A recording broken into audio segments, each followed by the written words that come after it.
Hello વિદ્યાર્થી મિત્રો, Vidyavan web with Dharmendra Thakkar YouTube channel અંદર હું ધર્મેન્દ્ર ઠક્કર આપ સૌ વિદ્યાર્થી મિત્રોનું ફરી એકવાર સ્વાગત કરું છું. વિદ્યાર્થી મિત્રો, ધોરણ 12 ની અંદર એસપીસીસી ની અંદર યાદ રાખજો મારો શબ્દ કે તમારા પેપર ની અંદર ઓછામાં ઓછી એક તફાવત પૂછાવાના ચાન્સીસ પૂરેપૂરા છે. તમે આગળના 12 પેપરોનો અભ્યાસ કરશો વિદ્યાર્થી મિત્રો, દરેક પેપર ની અંદર ઓછામાં ઓછી એક તફાવત જોવા મળશે. જે પૈકી આજે ચેપ્ટર નંબર 2 ની અંદર આપણે તફાવત લીધી છે સ્વૈચ્છિક શેરની ફેરબદલી તેમજ ફરજિયાત શેરની ફેરબદલી, અને ફરજિયાત શેરની ફેરબદલીને કાયદાકીય શેરની ફેરબદલી તરીકે પણ ઓળખવામાં આવે છે. અને વિદ્યાર્થી મિત્રો, આ પ્રશ્ન બોર્ડની અંદર 4 માર્ક્સમાં 4 વખત પૂછાયેલો છે. It means most time question છે અને છેલ્લા દિવસે તફાવત કરવાનું ભૂલતા નહીં. પ્રક્રિયાની સાથે હું તફાવતના પણ આઈએમપી વિડીયો મૂકવાનો જ છું, એટલે ખાસ દરેક વિડીયો જોઈ લેજો. Okay, yes. હવે તફાવત શું છે? સ્વૈચ્છિક શેરની ફેરબદલી તેમજ ફરજિયાત અથવા તો શું કીધું હશે, કાયદાકીય ફેરબદલી. બે વસ્તુ યાદ રાખજો, એક જ છે. ક્યારેક ફરજિયાત શબ્દનો ઉલ્લેખ કર્યો છે અથવા તો કાયદાકીય ફેરબદલીનો ઉલ્લેખ કર્યો છે. હવે હું તમને એક ઇન્ટ્રોડક્શન આપી દઉં, ખરેખર પ્રશ્ન શું કહેવા માંગે છે, કોન્સેપ્ટ શું કહે છે, પછી તો આપણે લેવાના જ છીએ વિસ્તૃત સમજૂતી. બરાબર, પરીક્ષાની અંદર કેવી રીતે લખાય છે એના માટે કરી. તો જનરલી સ્વૈચ્છિક શેરની ફેરબદલી શું કે જ્યારે કોઈ પણ વ્યક્તિ જે શેર હોલ્ડર છે એના પાસે શેર રહેલા છે, એ પોતા પાસે રહેલા શેર અન્ય વ્યક્તિની પ્રત્યક્ષમાં શું કરે છે, સ્વૈચ્છિક શેર ફેરબદલ કરે છે, જેને આપણે કહીશું સ્વૈચ્છિક શેરની ફેરબદલી. અને કાયદાકીય રીતે શેરની ફેરબદલી અથવા ફરજિયાત શેરની ફેરબદલી શું કે એવા સંજોગો કે એવી પરિસ્થિતિ ઉદ્ભવશે કે ત્યારે જે શેર હોલ્ડર છે એના શેર ફરજિયાત સ્વરૂપમાં કાયદાકીય રીતે અન્ય કાયદેસરના પ્રતિનિધિના નામ ઉપર આપણે શું કરવા પડશે, ફેરબદલ કરવા પડશે. બે વસ્તુમાં એક વસ્તુ તમને નોટ કરી હશે તો કે આ કિસ્સાની અંદર ફરજિયાત પ્રમાણમાં આપણે શેરની શું કરવાની છે, ફેરબદલી છે. તમારા પાસે કોઈ વિકલ્પ જ નથી કે તમે શેરી વ્યક્તિ પાસે રાખી શકો. બરાબર, આ વસ્તુ કહેવા માંગે છે. હવે વિસ્તૃત સમજૂતી લઈએ છીએ. આની અંદર એમ સમજી લો કે શેરની તમે સ્વૈચ્છિક ફેરબદલી સમજી ગયા ને, તો ઓટોમેટિકલી બાજુમાં ફરજિયાત ફેરબદલી આપેલી છે ને, એ સરળતાથી યાદ રહી જશે. કઈ રીતે જોજો. ઓકે, સૌથી પહેલા અર્થ લેવાનો છે, બીજો મુદ્દો સંમતિ લેવાનો છે, ત્રીજો મુદ્દો અવેજ લેવાનો છે, ચોથો મુદ્દો સ્ટેમ્પ ડ્યુટી લેવાનો છે અને પાંચમો મુદ્દો સંજોગો લેવાનો છે. 4 માર્ક્સ ની અંદર પેપરમાં ઉલ્લેખ છે કે કોઈ પણ 4 મુદ્દા સમજાવો તો બિંદાસથી 4 મુદ્દા લખી દેવાના. બરાબર, તમારા પાસ્ટ રેકોર્ડને ધ્યાનમાં લઈ આપણે બોર્ડની કીને જોવા જઈએ તો એસપીસીસી ની અંદર જનરલી ઉલ્લેખ જ કરેલો હોય કે આટલા મુદ્દા સમજાવો. સાદી ભાષામાં કહું તો પૂરા ચાન્સીસ છે કે એક મુદ્દાનો 1 માર્ક્સ કન્સિડર કરે. અને યાદ રાખજો વિદ્યાર્થી મિત્રો, બંને મુદ્દા સાચા હોય તો જ તમને સારા ગુણ મળી શકે છે. માત્ર એક સાઈડ તમારી સાચી હોય બીજી સાઈડ ખોટી હોય એનો મતલબ તમે તફાવત તો કર્યો નથી. એટલે ખાસ ધ્યાન રાખજો, આપણે બંને સાઈડના મુદ્દા સાચા કરવાના છે, બંનેના. બરાબર, ઓકે, યસ. સૌથી પહેલો આવે છે અર્થ. બરાબર, જે આપણે ઓલરેડી સમજી ગયા છે, આગળ મેં વિડીયો પણ મૂકી દઉં છે કે ફરજિયાત શેરની ફેરબદલી અંગેની વિધિ અંગે સમજૂતી આપો. તો યાદ રાખજો, વિધિ પૂછાય છે અને બીજી તફાવત પૂછાય છે પ્રકરણમાંથી. ઓકે, અને ત્રીજો જે છે સંજોગો પૂછાય છે, કંપની ધારા મુજબ આપણે એ લેવાના છીએ. ઓકે, કે શેરધારક પોતાના શેરની માલિકી હક કંપની ધારા અને નિયમન પત્રની જોગવાઈ અનુસાર સ્વૈચ્છિક રીતે બીજાની તરફેણમાં શું કરે છે, આપે છે. તેને આપણે શું કહીએ છીએ તો કે શેરની સ્વૈચ્છિક ફેરબદલી. હું રિપીટ કરું છું કે શેરધારક એટલે શેર હોલ્ડર શું કહે છે, પોતાના શેરની માલિકી હક, મારા પાસે જે શેર રહેલા છે એનો માલિકી હક શું કરું છું તો કે સૌથી પહેલા કંપની ધારા મુજબ અને નિયમન પત્રની જોગવાઈ મુજબ સ્વૈચ્છિક રીતે બીજા વ્યક્તિની તરફેણમાં શું કરે છે, શેર ફેરબદલ કરે છે. તેને સ્વૈચ્છિક ફેરબદલી કહે. સાદી ભાષામાં કહું તો જે પણ શેરધારક છે એ સ્વૈચ્છિક રીતે, બરાબર, કંપની ધારા મુજબ અને નિયમન પત્ર મુજબ જે માલિકી હક છે એ બીજા વ્યક્તિની તરફેણમાં આપે છે. બરાબર, ઓકે, યસ. જ્યારે ફરજિયાત શેરની ફેરબદલી અથવા તો કાયદાકીય શેરની ફેરબદલી શું કહેવા માંગે છે કે શેરધારકના અવસાનથી, નાદાર જાહેર થવાથી, અસ્થિર મગજનો થવાના કારણે કાયદાની પ્રક્રિયા હેઠળ આપોઆપ, યાદ રાખજો, વડું બોક્સ કરું છું, શું થાય છે, આપોઆપ થતી ફેરબદલી. સાદી ભાષામાં કહું તો આ જે સંજોગો છે ને, કાં તો વ્યક્તિ અવસાન પામે છે, કાં અદાલત દ્વારા નાદાર જાહેર થાય છે, કાં અદાલત દ્વારા અસ્થિર મગજનો જાહેર થાય છે, તો આવા વ્યક્તિ પાસે રહેલા શેર વિદ્યાર્થીઓ ફરજિયાત રીતે અન્ય વ્યક્તિની તરફેણમાં શું થાય છે, ફેરબદલી જાય છે. એ ધંધાનો માલિક છે એના પાસે અમુક ટકાવારી કરતા વધારે શેર રહેલા છે અને ધંધાનું સંચાલન કરી શકે એટલી ટકાવારીમાં શેર છે, અને એ વ્યક્તિનું અવસાન થાય અથવા એ વ્યક્તિ અસ્થિર મગજનો જાહેર થાય અદાલત દ્વારા, તો આવા સંજોગોની અંદર એ વ્યક્તિ પાસે એ કંપનીના શેર રહેવા જોઈએ નહીં. કંપની ધારે કરી શકે છે, કારણ કે અસ્થિર મગજનો વ્યક્તિ જો કંપનીનું સંચાલન કરે તો વિદ્યાર્થી મિત્રો તેના દ્વારા લેવામાં આવતા નિર્ણયો છે ને કદાચ ખોટા પણ લેવાઈ ગયા છે અથવા ભૂલ ભરેલા લેવાઈ ગયા છે ને, તોય પણ શું થશે તો કંપનીને નુકસાન થઈ શકે છે. તો આવા સંજોગોની અંદર ફરજિયાત પ્રમાણમાં શું કરવામાં આવે છે, શેરની ફેરબદલી કરવામાં આવે છે. કે એબીસી નામનો વ્યક્તિ છે, બરાબર, એ ધંધાનો માલિક છે અને એના પાસે એ પોતાની કંપનીના 75% વધારે શેર રહેલા છે, રાતોરાત વ્યક્તિનો એક્સિડન્ટ થવાથી કાં તો મૃત્યુ પામે છે અથવા એક્સિડન્ટ થવાથી અસ્થિર મગજનો જાહેર થાય છે, તો એના પાસે રહેલો તમામ શેરનો હિસ્સો કાયદાકીય રીતે કાયદેસરના પ્રતિનિધિ તરફ શું કરવામાં આવે છે, ફેરબદલ. એના પછી મુદ્દો આવે છે સંમતિ, બરાબર, કે આની અંદર સંમતિ મતલબ કે જ્યારે પણ બે પક્ષકારો હશે શેરની ફેરબદલ કરતા હશે ત્યારે બંનેની સંમતિ હોવી જરૂરી છે. તો કે છે આની અંદર કે બંને પક્ષકારની સંમતિ કેવી છે, જરૂર છે. કારણ કે એક વ્યક્તિ લેનાર છે ને બીજો વ્યક્તિ વેચનાર છે, જ્યાં સુધી બંનેની સંમતિ નહીં હોય ત્યાં સુધી શેરની ફેરબદલી થશે નહીં.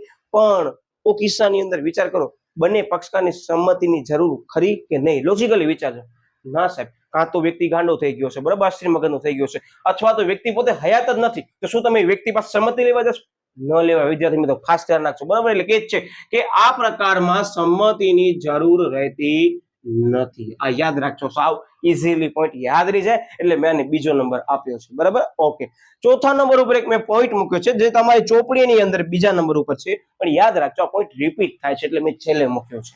કઈ રીતે હું લઈ લઉં છું જોજો કે આનામાં સંજોગો કયા આવે છે. તો આમાં કે આની અંદર જે શેર ધારક છે ને એ પોતાની ઈચ્છા મુજબ અન્ય વ્યક્તિની તરફેણમાં શું કરે છે, માલિકી હક ટ્રાન્સફર કરે છે, બરાબર, ફેરબદલ કરે છે. તો ગમે ત્યારે થઈ શકે કે છે અંદર કે ગમે તે સમયે કંપની ધારાની જોગવાઈ અનુસાર શું કરવામાં આવે છે, તો કે આને ટ્રાન્સફર કરવામાં આવે છે. ક્લિયર થયો? જ્યારે આની અંદર શું કહે છે કે શેર ધારકનું અવસાન થાય, અદાલત દ્વારા, યાદ રાખજો, નાદાર જાહેર થાય કે અદાલત દ્વારા અસ્થિર મગજનો જાહેર થાય, ત્યારે આ સંજોગોની અંદર શેરની શું થાય છે, ફેરબદલી થાય છે. એટલે અર્થ જ અહીંયા રિપીટ થયો છે, બરાબર. અર્થમાંથી લોકો પર્ટિક્યુલર સિચ્યુએશન ઉપાડી અને સંજોગોમાં મૂકી દીધું. સાદી ભાષામાં કહું તો સંજોગો વાળો પોઈન્ટ આરામથી તમને યાદ રહી જશે, કારણ કે અર્થમાં જ છુપાયેલો છે. ઓકે, એટલે આ મુદ્દાને તમને બીજા નંબર ઉપર લખવું તો લખી શકો છો, બાકી મેં 5મા નંબર ઉપર આપ્યો છે કારણ કે ઓલરેડી રિપીટ જ પોઈન્ટ છે એટલે સરળતાથી યાદ રહી જશે. ઓકે, હવે ત્રીજા નંબરનો પોઈન્ટ શું કહે છે, અવેજ. ઇંગ્લિશમાં કહેવામાં આવે છે એને કન્સિડરેશન. Something in written. તમે કોઈ વસ્તુ લ્યો છો તેના બદલામાં તમે નાણાં ચૂકવો છો, શું છે, સમથિંગ ઇન રિટર્ન છે, જેને અવેજ તરીકે ઓળખવામાં આવે છે. આ શબ્દ કાયદાકીય શબ્દ છે, તમને કહી દઉં, બરાબર. કાયદાની અંદર આ જ શબ્દને કન્સિડરેશન તરીકે ઓળખવામાં આવશે, અવેજ તરીકે ઓળખવામાં આવશે. અને વાણિજ્યની ભાષામાં કહું તો તમે કોઈ વસ્તુ લ્યો છો એના બદલામાં તમે નાણાં ચૂકવો છો, એ શું છે, તો કે અવેજ જ છે, બરાબર. યાદ રાખજો. ઓકે, હવે અવેજ એટલે કે છે અંદર કે કરારના કારણે ઉદ્ભવતો હોવાથી અવેજ શું છે, સાહેબ, જરૂરી છે. સાદી ભાષામાં કહું કે એ નામનો વ્યક્તિ છે, એના પાસે રહેલા શેર છે, બી ના નામે ટ્રાન્સફર કરવા માંગે છે, તો એને સમથિંગ કંઈક રિટર્ન આપવું પડશે. સાદી ભાષામાં કહું તો બી એને રૂપિયા આપશે અને એ એને શું આપશે, શેર આપશે. એટલે આ જે બે વસ્તુ છે એકબીજામાં શું છે, અવેજ છે. એટલે કે એ માટે અવેજ શું છે, પૈસા છે, જ્યારે બી માટે અવેજ શું છે, શેરની સંખ્યા અથવા શેર છે. ક્લિયર થઈ ગયું? આને અવેજ તરીકે ઓળખવામાં આવે છે. જ્યારે લોજિકલી વિચારવાનું કે આની અંદર અવેજની જરૂર પડશે જ નહીં. કઈ રીતે? સાંભળજો કે એબીસી નામનો વ્યક્તિ છે, બરાબર, એ કંપનીનો માલિક છે અને એ રાતોરાત એમ સમજી લો એક્સિડન્ટના કારણે કાં તો મૃત્યુ પામે છે અથવા એ અસ્થિર મગજનો જાહેર થાય છે. તો આવા સંજોગોની અંદર કાયદાકીય રીતે પ્રોસેસ હાથ ધરવામાં આવશે. કાયદાકીય રીતે મતલબ શું, તો કે જેના પાસે શેર રહેલા હતા, બરાબર, એ વ્યક્તિના કોઈ પણ પ્રતિનિધિ હશે, બરાબર, કાયદેસરના, એ શું કરશે, કોર્ટ સામે અપીલ કરશે, બરાબર, કોર્ટ સામે અરજી કરશે કે ભાઈ આ વ્યક્તિ શેર છે એ બીજા વ્યક્તિના નામે શેર ટ્રાન્સફર કરો, કારણ કે હવે વ્યક્તિ કાર્ય કરવા માટે સક્ષમ નથી અથવા તો હયાત નથી. તો આની અંદર વિદ્યાર્થી મિત્રો તમામ પ્રક્રિયા છે ને એનામાં અદાલત ભાગ ભજવશે અને અદાલત વચ્ચે પડી તમામ સોર્ટ આઉટ કરાવશે. તો આની અંદર શેરની ફેરબદલી થાય છે પણ વેચાણ થતું નથી. અહીંયા શું કરવામાં આવતું, એ નામનો વ્યક્તિ છે, બરાબર, શેર વેચતો તો બી ને, એટલે બી ને માલિકી એક મળે છે, બી વ્યક્તિ છે એને નાણાં આપતો. હવે આ સંજોગોની શેરનું વેચાણ નહીં થાય, શું થશે, ફેરબદલી કાયદાકીય રીતે કોર્ટ દ્વારા થશે. એટલે આને એમ કહેવામાં આવે છે કે આનું વેચાણ થતું નથી, બરાબર, એટલે આની અંદર અવેજની જરૂર રહેતી નથી. હું રિપીટ કરું છું કે એબીસી નામનો વ્યક્તિ છે, બરાબર, એ મૃત્યુ પામે છે, તો એબીસી નામના જે શેર હતા ત્યાં જ્યારે પણ શેર લીધા છે એબીસી નામના વ્યક્તિએ, ત્યારે એનો વારસદાર હશે. એબીસી વ્યક્તિને કાંઈ પણ થશે તો એના શેર જે છે એ બીજા વ્યક્તિ સામે ઓટોમેટિકલી ટ્રાન્સફર થઈ જશે. તો જેના નામે ટ્રાન્સફર થશે એ વ્યક્તિને પૈસા દેવા જશે નહીં જાય. યાદ રાખજો, કારણ કે કાયદાકીય રીતે પ્રોસેસ થવાની છે અદાલત દ્વારા, ને અદાલત આના માટે શેની નિમણૂક કરે છે, રિસીવરની નિમણૂક કરે છે, બરાબર. આગળ વિસ્તૃતમાં આવશે અમુક મુદ્દાની અંદર, બરાબર. ઓકે, એટલે રિસીવર એટલે આ શું કહે છે કે શેરધારક માલિકી હક ગુમાવે છે અને કાયદાકીય રીતે જે કાયદેસરનો પ્રતિનિધિ, યાદ રાખજો કાયદેસરનો પ્રતિનિધિ એટલે અહીંયા કોઈ પણ નોમિની પણ હોઈ શકે અથવા વાલી પણ હોઈ શકે અથવા કોઈ વ્યક્તિ પણ હોઈ શકે છે, બરાબર. કાયદેસરનો પ્રતિનિધિ હોય તે માલિકી હક મેળવે છે, એટલે કે કહેવામાં જ આવે છે કે આ છે એ વેચાણ નથી, માટે એની અંદર અવેજની જરૂર રહેતી નથી. હું રિપીટ કરું છું, મુદ્દો શું કહે છે કે આની અંદર અવેજની જરૂર રહે છે, જ્યારે આની અંદર અવેજની જરૂર રહેતી નથી. રીઝન શું કહે છે કે આ વસ્તુનું વેચાણ થતું નથી, કાયદાકીય રીતે કાયદેસરના પ્રતિનિધિના નામે આ શેર શું થાય છે, ફેરબદલ થતું હોવાથી અહીંયા અવેજની જરૂર પડતી નથી. મુદ્દો અવેજ જ છે, પણ એ લોકો વિસ્તૃત સમજાયો છે, એટલે મે બી આ 1 માર્ક્સની અંદર પૂછાઈ શકે છે. યાદ રાખજો કે ફરજિયાત શેરની ફેરબદલીની અંદર શા માટે અવેજ જરૂરી નથી, ત્યારે આ લાઈન આપણને લખવી પડશે. બરાબર, ઓકે, યસ. હવે એના પછીનો મુદ્દો આવે છે સ્ટેમ્પ ડ્યુટી. આ મોસ્ટ ટાઈમ બી છે સમજવાની દ્રષ્ટિએ, અને તમે મે બી ઘણી જગ્યાએ જોયું હશે કે તમે કોઈ પણ એમ સમજી લો કે કરાર કરવા જાઓ છો ત્યારે સ્ટેમ્પ ડ્યુટી ફરજિયાત હશે. હવે સાંભળજો, અહીંયા એમ જ કહે છે કે એ નામનો વ્યક્તિ છે એ બી નામના વ્યક્તિની તરફેણમાં શું કરે છે, પોતાના શેરની માલિકી ફેરબદલી કરે છે. તો સાદી ભાષામાં કહું તો હું એ નામનો વ્યક્તિ છું, મારા સામે બી નામનો વ્યક્તિ ઉભો છે, તો હું એ નામનો વ્યક્તિ કાયદાકીય રીતે એમ સમજી લો કે મારી જે માલિકી હશે ને એ બી નામના વ્યક્તિને આપીશ, અને એના સાથે કમ્પલસરી મને સ્ટેમ્પ ડ્યુટી ચૂકવવી પડશે. બરાબર, તમે આની અંદર કમ્પલસરી સ્ટેમ્પ ડ્યુટી ચૂકવવી પડશે, તો જ એ વસ્તુ કાયદાકીય રીતે માન્ય ગણાશે. હા વિદ્યાર્થી મિત્રો, કાયદાની અંદર અમુક વસ્તુને તમે ફેરબદલી કરો છો, માલિકી હક ફેરબદલી કરવા માંગો છો, ત્યારે કમ્પલસરી સ્ટેમ્પ ડ્યુટી ભરવી પડે છે. જો તમે સ્ટેમ્પ ડ્યુટી ન ભર્યો ને વિદ્યાર્થીઓ, તો એ ભલે કરારની અંદર માલિકી હક મેં આપ્યું છે, પણ જ્યાં સુધી સ્ટેમ્પ ડ્યુટી નહીં ભરું ત્યાં સુધી માન્ય ગણવામાં આવશે નહીં. હું શું કહું ખબર પડી છે, કદાચ મેં એમ સમજી લો કે લેખિતમાં લખી દીધો કે ભાઈ હું એ નામનો વ્યક્તિ છું, મારા જે શેર છે બી ના નામે ટ્રાન્સફર કરવા માંગુ છું, કાગળિયામાં લખી સહી કરી આપી દીધો માત્ર, પણ મેં સ્ટેમ્પ ડ્યુટી ભરી નથી. ઇટ મીન્સ હજી પણ ગવર્મેન્ટને એમ જ લાગે છે કે મારા પાસે જ શેર રહેલા છે. એનો મતલબ જ્યારે પણ શેરની ફેરબદલી કરવામાં આવે ત્યારે વિદ્યાર્થી મિત્રો ફરજિયાત સ્ટેમ્પ ડ્યુટી ભરવી પડે. જ્યારે કાયદાકીય શેરની ફેરબદલીની પ્રક્રિયાની અંદર તમામ બાબતો અદાલત દ્વારા થાય છે, તો અહીં અદાલત જ ઓટોમેટિકલી એ વ્યક્તિના નામે શેર શું કરી નાખે છે, ટ્રાન્સફર કરી નાખે છે. એનો મતલબ કે આખી પ્રોસેસ જ કાયદાકીય રીતે થાય છે, તો એની અંદર સ્ટેમ્પ ડ્યુટી ભરવામાં આવતી નથી. રીઝન કે આની અંદર અદાલત જે તે વ્યક્તિના નામે શું કરશે, શેર ટ્રાન્સફર કરશે, એટલે આની અંદર સ્ટેમ્પ ડ્યુટી આવશે નહીં. યાદ રાખજો, આ બે ટર્મિનોલોજી ખૂબ જ મહત્વની છે સમજવાની દ્રષ્ટિએ. ઓકે, કે છે કે પ્રવર્તમાન કાયદા અનુસાર ફેરબદલી ફોર્મમાં નિશ્ચિત રકમના સ્ટેમ્પ જરૂરી છે. બરાબર, જો સ્ટેમ્પ લગાવેલ ન હોય તો ફેરબદલી માન્ય ગણવામાં આવતી નથી. બરાબર, હવે તમને ખબર પડી ગઈ હશે. ઓકે, અને શું કહે છે કે કાયદાકીય પ્રક્રિયા દ્વારા આપોઆપ, જો કે છે આની અંદર કે શેરની ફેરબદલી કેવી રીતે છે, આપોઆપ થાય છે. એ નામનો વ્યક્તિ મૃત્યુ પામે છે તો એના શેર બી નામને આપવાના હશે. જ્યારે પણ શેર લીધા હશે ને એ નામના વ્યક્તિ, ત્યારે જેનો ઉલ્લેખ કરી દીધો છે. સાદી ભાષામાં કહું તો ખબર જ છે બી નામના વ્યક્તિને શેર મળવાના છે, પણ એને કાયદાકીય રીતે અદાલત દ્વારા શું કરવામાં આવે છે, બી ને નામે ટ્રાન્સફર કરવામાં આવે છે. એટલે આની અંદર સ્ટેમ્પ ડ્યુટી ભરવાની રહેતી નથી. શું કામ? કે કાયદાકીય રીતે શું થાય છે, શેરની ફેરબદલી થાય છે. એટલે કે જ છે કે યસ, આપોઆપ ફેરબદલી થતી હોવાથી સ્ટેમ્પ ડ્યુટીની જરૂર રહેતી નથી. અહીંયા જ્યાં પણ ચોકડી શબ્દ દેખાય છે ત્યાં નથી શબ્દનો આપણને ઉલ્લેખ કરવાનો છે. આ હતી તફાવત વિદ્યાર્થી મિત્રો. એટલે મને આશા છે કે હવે વિદ્યાર્થી આજે તફાવત ગોખતા હતા ને એ ગોખવાનું મૂકી દેજો.